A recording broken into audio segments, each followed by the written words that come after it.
The word dragon entered the English language in the early 13th century from Old French dragon, which in turn comes from Latin draco, genitive draconis, meaning huge serpent, dragon, from ancient Greek drakon, genitive drakontos, serpent. The Greek and Latin term referred to any great serpent, not necessarily mythological. The Greek word drakon, is most likely derived from the Greek verb derkomai, meaning I see, the aorist form of which is edrakon. This is thought to have referred to something with a deadly glance, or unusually bright or sharp eyes, or because a snake's eyes appear to be always open.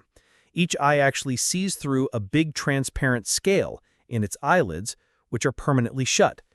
The Greek word probably derives from an Indo-European base derke, meaning to see. The Sanskrit root drish also means to see. Draconic creatures appear in virtually all cultures around the globe, and the earliest attested reports of draconic creatures resemble giant snakes.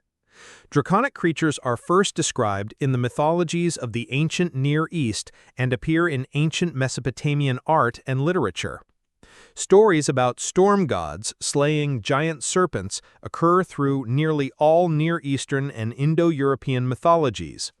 Famous prototypical draconic creatures include the Mushushu of ancient Mesopotamia, Apep in Egyptian mythology, Rivatra in the Rig Veda, the Leviathan in the Hebrew Bible, Grangul in the Poitou region in France, Python, Ladin, Wyvern and the Lernaean Hydra in Greek mythology, Kulshedra in Albanian mythology, Untsegila in Lakota mythology, Quetzalcoatl in Aztec culture, Jörmungandr, Nidhogr, and Fafnir in Norse mythology, the dragon from Beowulf, and Agi and Az in ancient Persian mythology, closely related to another mythological figure called Agi Dahaka or Zahak.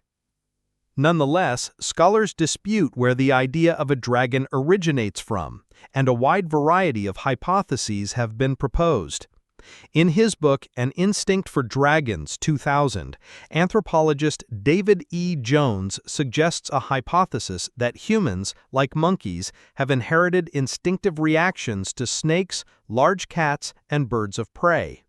He cites a study which found that approximately 39 people in 100 are afraid of snakes, and notes that fear of snakes is especially prominent in children, even in areas where snakes are rare. The earliest attested dragons all resemble snakes or have snake-like attributes. Jones therefore concludes that dragons appear in nearly all cultures because humans have an innate fear of snakes and other animals that were major predators of humans' primate ancestors. Dragons are usually said to reside in dark caves, deep pools, wild mountain reaches, sea bottoms, haunted forests, all places which would have been fraught with danger for early human ancestors. In her book, The First Fossil Hunters, Dinosaurs, Mammoths, and Myth in Greek and Roman Times, 2000, Adrienne Mayer argues that some stories of dragons may have been inspired by ancient discoveries of fossils belonging to dinosaurs and other prehistoric animals. She argues that the dragon lore of northern India may have been inspired by observations of oversized, extraordinary bones in the fossil beds of the Siwalik Hills below the Himalayas, and that ancient Greek artistic depictions of the monster of Troy may have been influenced by fossils of Samotherium, an extinct species of giraffe whose fossils are common in the Mediterranean region.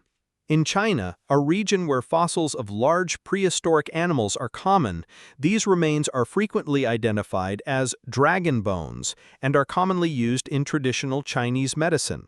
Mayer, however, is careful to point out that not all stories of dragons and giants are inspired by fossils, and notes that Scandinavia has many stories of dragons and sea monsters but has long been considered barren of large fossils.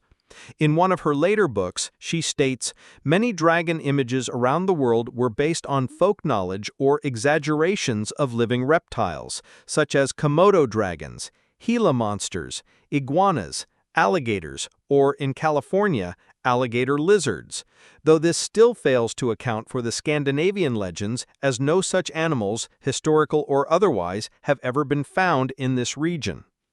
Robert Blust, in The Origin of Dragons, 2000, argues that, like many other creations of traditional cultures, dragons are largely explicable as products of a convergence of rational pre-scientific speculation about the world of real events.